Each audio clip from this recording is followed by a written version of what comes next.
Welcome back to Yahoo Finance Live, everyone. As commuters and delivery gig workers tap into cleaner methods of mobility, bikes have long stood in the gap. But after the pandemic, heightened demand for personal bikes, shortages ensued for an industry that isn't insulated from the supply chain issues that others are facing. Joining us now is Juliet Scott-Croxford, who is the Brompton President of North America. Juliet, great to have you here with us today. We got to know, how is Brompton actively managing the bike demand from customers even now? Thanks, Brad. It's great to be here. And it's been an incredible couple of years for the industry as a whole, but also for Brompton. We were seeing double-digit growth prior to the pandemic. And we've seen that trend continue. Obviously not.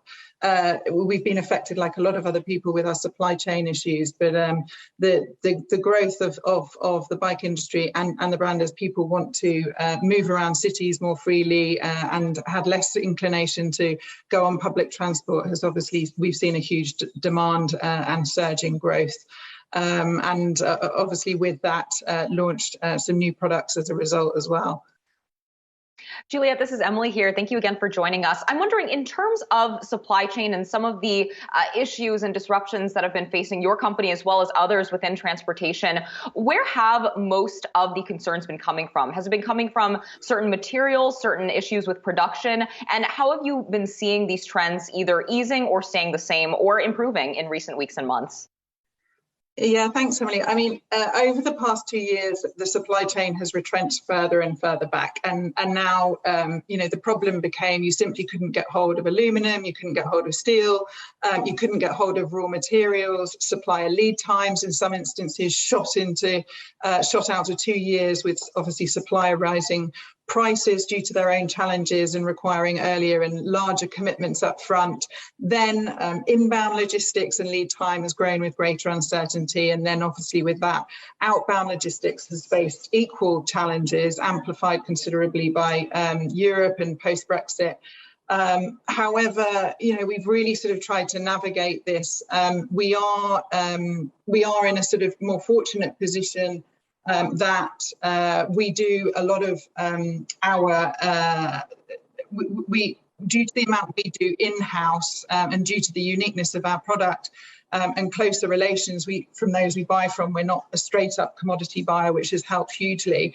And demand for Brompton bikes has grown enormously across cities across the world whilst we've been navigating this. So whilst we've seen actually things improve slightly, we're definitely not sort of out of the challenges quite yet.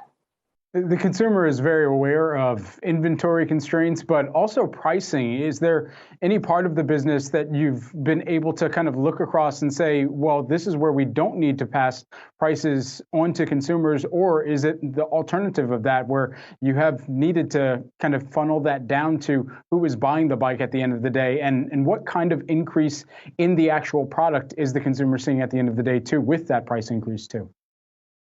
Yeah, I mean, fortunately, we've managed to protect our consumers from this. They obviously were constrained by supply, but that is definitely improved in the last few months.